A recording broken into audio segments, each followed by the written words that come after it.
How's it going, guys? Good. All right, getting ready for a rematch 7 years in the making. I mean, is that in itself a little bit crazy to you that, you've been at this game so long that you can be looking at a fight from 7 years ago? Now that you say it, yeah. I didn't really think of it like that. Yeah, I mean, Leon's a tough guy. I always knew that skillful fighter. And I always knew that he would make his way through the division. I didn't know how far he would get, but, he's here now, so we got to deal with him. Stylistically, obviously, it's going to be, you would think, different. I mean, you guys have both improved greatly since the first meeting. But I just wonder, I mean, in that time, in 7 years, can his wrestling get better than your wrestling? Can your striking get better than his striking? I mean, can those flip on either side, or is this still kind of a similar fight? Not a similar fight. I think we're both much more experienced, which means we're both going to take our time and be able to, now we could set up kind of what we want to set up. And pull out some of the tricks, that we plan to. But one thing for sure, there's a reason wrestling is the hardest sport in the world. 7 years, it can improve greatly. It can improve greatly to where you're utilizing it better, you're defending better with it. But when it comes down to it, let's be honest, he don't want to wrestle with me.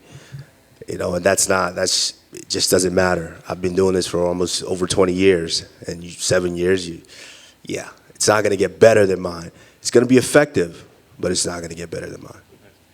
Obviously, as we said, stylistically, it's going to be a different fight. I mean, a fight is a fight. But do you think you have like a little mental edge over him just for the fact that, like, hey, we did this before, and you know what happened? Yeah, let's be honest. When it comes down to it at the end of the day, when it's him and I locked in there, if we can shut out everybody, he knows what's going to happen, and I know what's going to happen. I know sometimes you don't worry so much about legacy, let other people decide that, but tying Anderson Silva's record of most consecutive wins, I mean, is that something, an accomplishment that does stand out to you as like, wow, this is pretty special? It is. It's a special accomplishment since you guys have brought it to my attention once again, because I didn't know that until, the last week or two. Yeah, it is special. It goes to, it's one of those things that just it lets you know all the work that you've put in over the years and all the training and the guidance from your coaches and your team to get to the point where Anderson Silva was doing the sport before I knew about the sport. And I remember when I started watching the UFC, that was the man. That's the guy to watch. And now, being in a position to be able to tie that record, it means a lot to me. Last thing for me, you pick up a big win on Saturday. Are you at UFC 279 cage side next month to see who wins that fight and maybe see what your future is, or do you not worry about what else is going on in the division with fights like Hamzat and Nate? 79, that's those two? Yeah. Yeah, no. I think, is it here in the States? Vegas. Where? Vegas. No, I think what is that, September what? 10th? Yeah, no. Probably be overseas somewhere for a much-needed vacation. And, it's probably Fashion Week. So got to take my talents to Fashion Week and see what's going on out there. Kamaru, when you hear people talk about you being the GOAT of the division or even the GOAT of the sport, is it kind of surreal to you to hear that? Or is that something that you kind of always expected when you started doing this? No, it's very, very surreal. And I think that's what sets me apart is in my own head, I know where I'm at.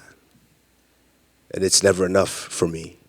And so, when people are saying some of those things, it's like, oh, that's great. But in my head, I know what's enough. So this is one thing that and I'm sure a lot of people in my position feel the same way. When people say, oh, stay humble, stay humble, stay humble. What? Don't fucking tell me that. I'm humble. I know what humble is. In my own head, I know what humble is. The reason I continue to excel is because I know what humble is. To everyone, they might see you and think, oh, you're becoming that big of a star. Stay humble, stay humble. In my head, I'm still this way. I'm this guy. And so at the end of the day, when I'm naked and I look at myself in the mirror, I'm still the guy that I was when I was 3 years old. So, that's just that. I continue to strive. So with that in mind, that said, do you feel that you're still chasing GOAT status, or are you defending it at this point? No, I just want to put one foot in front of the other. As long as I continue, like I've said before, as long as I continue to knock off the next guy and the next guy and the next guy, when I walk away from this sport, all of you guys are going to be like, shit, that dude did some work while he was here. Yeah. When you say, you talk about being humble and knowing where you are, does it make you laugh then when you hear Leon saying it's gone to your head and you're out here looking like Terry Crews from White Chicks and stuff like that? That's a good one. That's a good one. It's exactly how I feel. Brother does a movie and everybody say he Hollywood now. But guess what? When I was in college eating $5 Little Caesars pizza and I was surviving off of that for 2 days and eating ramen noodles for the whole week, you know what I did? I dreamt of getting to a point where I didn't have to do that. I could walk into any steakhouse, order whatever I wanted on there. I could tell my mom and dad, hey, you guys want to go there? Got you. Let's go there. You guys want to fly private? Got you. Let's do that. I always dreamt of that, and I wondered. I always wanted that. So I put the work in to get to the point. To get to the point where I always wanted silk shirts. You wear those cotton shirts, you wash them once or twice, shrink on you, Now I could wear silk shirts. I always wanted that. Of course, I put the work in and I got that. But that doesn't stop me. I want to be bigger than Dwayne Johnson, bigger than him. So that means I need more work. So this notion of when people say, oh, you're Hollywood now, it's going to his head, that thing is ridiculous to me. And if he's thinking that, that's the biggest misconception. It'll be a short night for him come Saturday night. This mindset you have where you don't really pay attention to the record books and like people are bringing them to your attention. Have you always been like that, like dating back to your college wrestling career, or is it like was there a moment where you'd be like, I need to shut all this noise out? I think it's just growing through time and time again. I remember in high school, I started wrestling in high school. My sophomore year is when I really started competing, and I wanted to be state champion so bad, to where I trained. And then my senior year, I got beat for third. And I got beat and I ended up getting third. And I just remember feeling like, oh, I'm a failure. Everyone knows, everyone's talking about me. Then I go outside, no one gives a shit. No one cares. It's like, okay, what's next? But inside I was like, what's next? And then you go off to college and you do the same thing. And then you come into MMA, and I'm going to be honest, it wasn't always like that. MMA is a different animal. Let's say we have the best and worst fans in the world. Let's just be honest. And it was a point where I wanted to, because I didn't get into it to be famous or rich by any means. I wanted to make some money. Take that back. I wanted to make some bread. I wanted some money. But I got into it, and I didn't really care. It wasn't for the people, for fans to like me and people to like me. But then I got into it. I'm like, if I'm doing something that's this hard, and people are just talking shit about it, even if you do it, it's not enough. They don't care how well you do it. They still talk shit to you, and it bothered me. And I have to say, it bothered me the most. I fought Emil Mack in St. Louis, and I made a comment after the fight, and which was taken the wrong way. I guess is the way that I said it. And Dana commented on it, and I felt like I lost the fight. I just felt so shitty. I stayed away from social media for a week, and it hurt me so bad that even after a win, that it was really bothering me this bad in the backlash. And so, I took some time off, and then in that process of healing, I just matured so much. And in the last 3-4 years, I've grown exponentially mentally. And it's just a point where I don't really give a shit. Like, why am I going to worry about this dude on this keyboard saying this, tweeting this, when, bro, you don't pay my bills? My daughter got to go to school. You don't pay for her lunch. I ate free lunch at school. My daughter eats private school lunch now. Somebody got to pay for that. So if they're not doing it, why am I worried about their opinion? So, it took a lot of growing, and I'm sure, I'm sure my brother now is in a position to where he's coming into the UFC, and he hasn't really experienced what MMA fans are. So I'm sure me and him are going to be having a talk here and there soon. Yeah, what to expect. And I know you don't listen to people say on the internet, but the man you're fighting on Saturday was in here earlier, and he said compared to your last 4 or 5 opponents, he's by far the best striker, and he'd even put himself the top of the division as overall striking. So I'm curious where you rate him among your past opponents over the last few years. I think he's, like I said, he's the next guy up, so he's the biggest, baddest dude. According to everybody, he's the biggest, baddest dude. And I think skill-wise, he's very, very, very good. But You know, when Masvidal was up here, come on, we were singing this different tune. He's the most dangerous striker. He's never been finished. He's slick. He's nice, which he is. Very, very good striker. And, you know, they were singing that tune. And then we all saw what Masvidal did to him over there in London, you know. And, hey, it is what it is. If that makes him feel better, that's fine. Whether you're a striker, whether you're a wrestler, whether you're a grappler, it doesn't matter. At the end of the day, I have one thing that they all don't have, and that is the ability to go out there and get the win. And for a while, a lot of the welterweight division contenders weren't really fighting, especially in the top 5. You were just going down the list, but they weren't really fighting each other. Still ain't fighting. But now we have Bilal Muhammad fighting Sean Brady, Hamzat's fighting Nate, Jeff Neal picked up big wins. So now as the champion, there's at least some. What's that guy ranked that you said is fighting? Jeff Neal? No, the other guy. That's Hamzat? Nate. Nate. Hamzat. What's Nate? What's Nate ranked? Unranked. Okay. So a lot of them are fighting, right? Who's one? Who's number 1? I think it's still Colby. Okay, is he fighting? No. Who's number 2? I think Gilbert still. Is he fighting? Who's number 3? Leon. Okay. 4. Okay. 6 is Wonder Boy. Is he fighting? 7. So these guys just got to sit there and wait for me to call their number, and they'll fight. So, I mean, this is the thing with contenders. The next guy. That's you guys' job to build them up, you know, and that's great because it's good for me. But the reason these guys are fighting is because I'm fighting. You know, we're active. You know, my coaches are staying busy because we have to continuously train for all these guys. We did it 3 times last year. I mean, champions aren't really doing that besides myself, Izzy, and you know, who's really doing that. Since we're on the topic of potential next people, Dana did say last night, you know, kind of the rare thing. He said, I'll say if Hamzat wins, that's probably fair to say he'll be next for Kamaru if he wins. If that lines up, you know, he'd be undefeated, coming off a win over Nate Diaz. You would be going for the sole possession of the winning streak record. Do you feel like this could be like a super gigantic fight between the two of you? I think any fight that I fight next is going to be a gigantic fight. I've already stated that I wanted that light heavyweight belt. You know, for a lot of people it's crazy, but a lot of things seem crazy until it's done. And so, hey, I stated that I wanted it. After this win, you know, Dana and I will sit down and we'll have a conversation. Is that something you're actually going to broach? Like, hey, this could be the time to do 205. Do you feel like the time Like, is why right? you guys think I kid when I come up here? I usually laugh when I'm kidding, you know, but if I'm not kidding. And everyone thought I was playing with the whole Canelo situation. I wasn't. Hey, I really wanted that. It's something that I wanted. You know, it didn't come to fruition then. You know, who knows what the future holds. But that light heavyweight belt, you know, I'm not saying I will run through the division. Now, don't get me wrong. But at the top, I think I can get it done. Is there any other wants in your life and career that you want to reveal to us? Once, and like I just said it, I want to be bigger than Dwayne Johnson. So, and I want his bankroll too. So. And one question for you. You know, Nate Diaz, he's fighting Hamzat. This is probably going to be his last fight in the UFC. What do you think the legacy he leaves behind in the sport is, or in the UFC? 2 scrappers, a gamer. He's always a gamer. He was always a scrapper himself and his brother.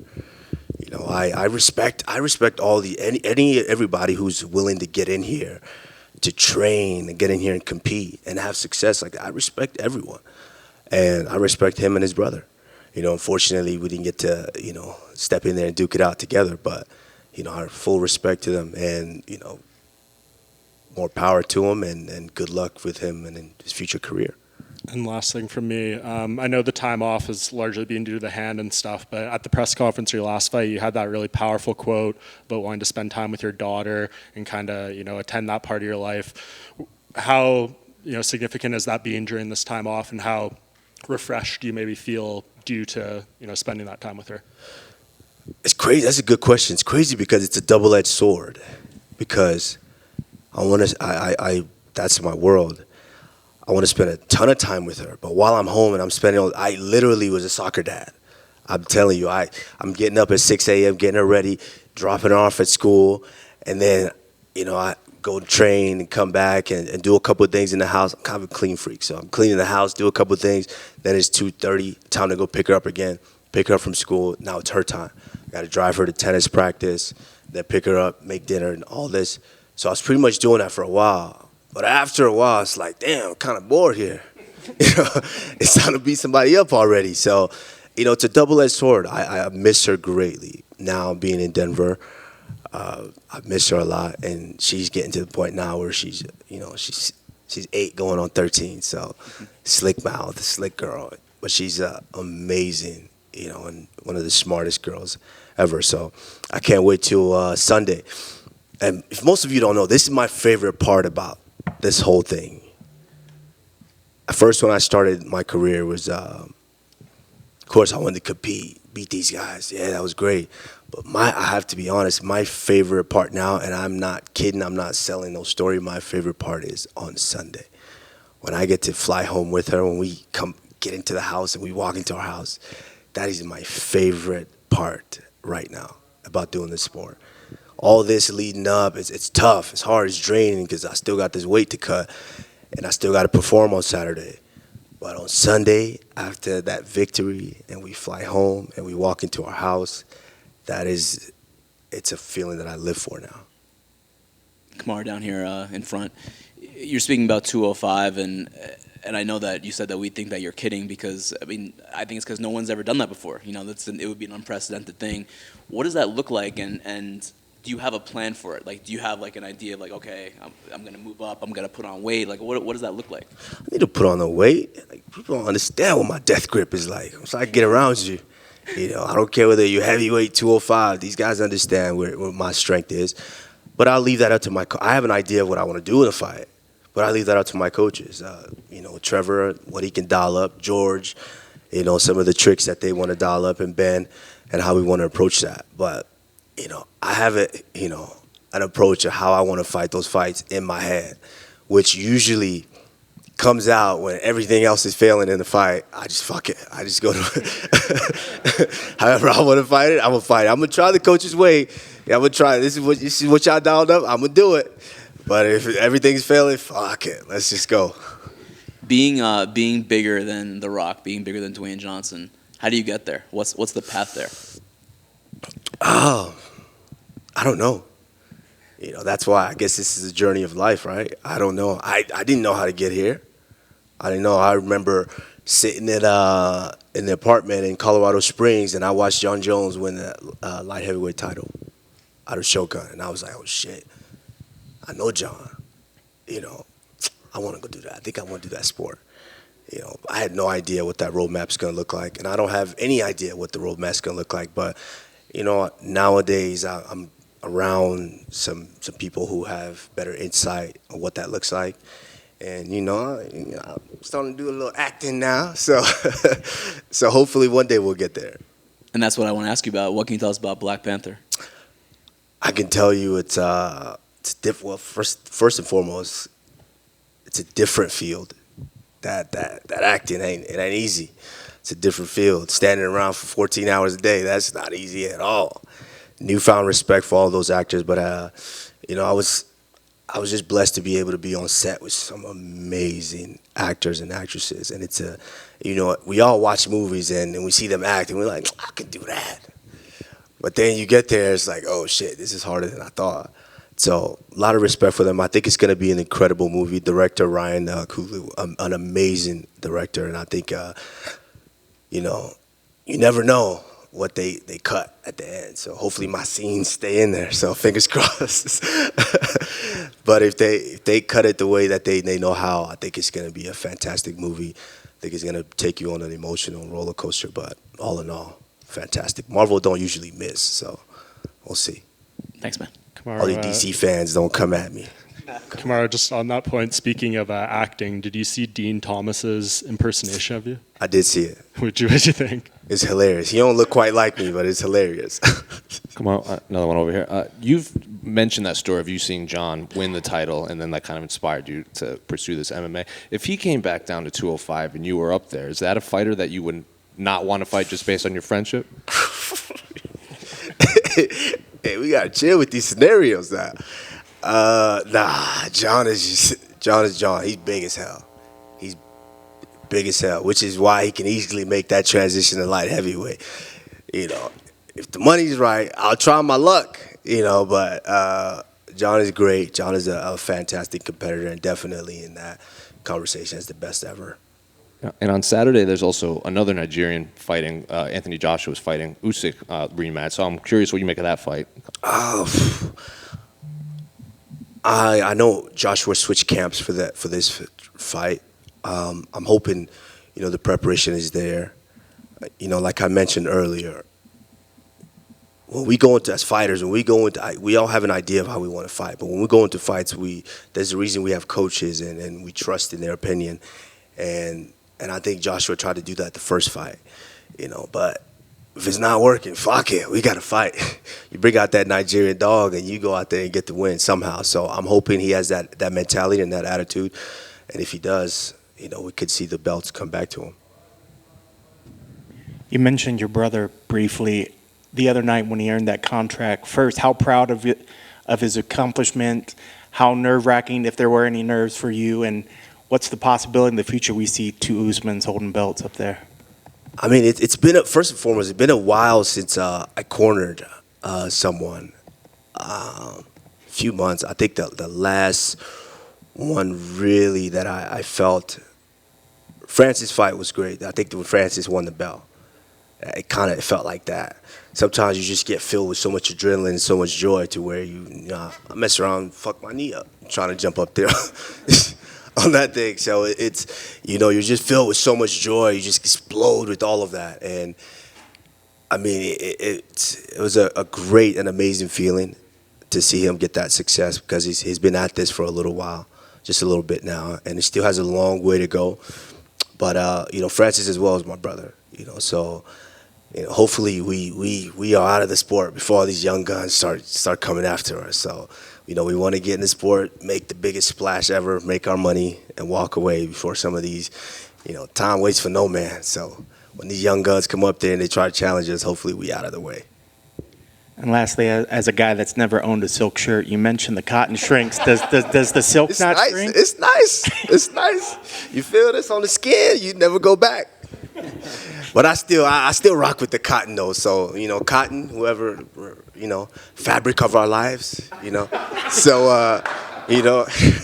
I'll cut a promo for you. So, call my manager, Ali Abdelaziz. We could do something. I still rock with cotton though. I train with it. Appreciate you, champ. Kamaru, front row on your right. Yeah. As someone who's actually familiar with the Mountain Time Zone, what was your reaction to finding out that 278 was coming to Salt Lake City and that you'd be headlining here for the first pay-per-view in Salt Lake City ever? Initially, I was like, okay, but at the end of the day, my paycheck doesn't really change. It stays the same. So, we just get to come out here and give Salt Lake City a treat. And if this fight goes anything like I'm imagining, we're going to give them a tremendous fight that they will never forget in Salt Lake City. I was speaking to Steve Styler, former UFC fighter who was on Team Mayhem on The Ultimate Fighter back in the day. He was referencing, you being an assistant coach on that team, kind of learning MMA, seeing you put on the gloves for the first time. His words were, you were not the lion then yet that you would become. When you think back to those early days, what got you kind of through your beginning in the UFC to the point where you are now?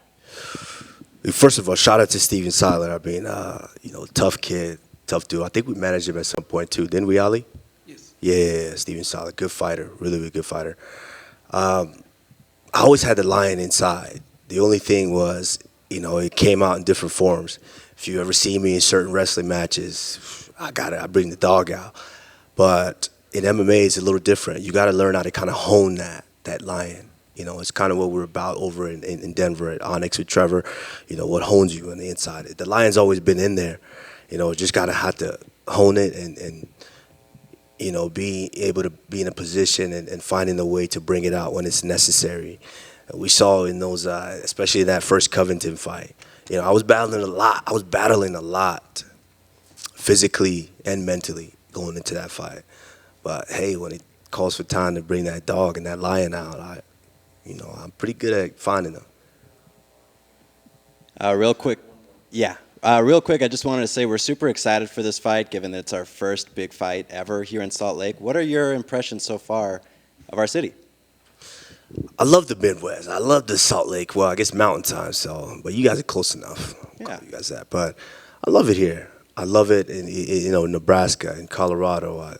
I love all these cities because it's not the biggest, but it's not the smallest. It's just enough for everyone. And I love the people. Good people. With good values and good, just homegrown. And that's what's important to me, especially now being in the age where I was at. Now, if you ask me this question at 23, I want to be in Miami. But, these are kind of the things that are important to me now, family and, good environment to be able to raise family and just be a good human. And do you think training in Denver, where the elevation's even higher, is going to give you an edge on this fight? I don't know.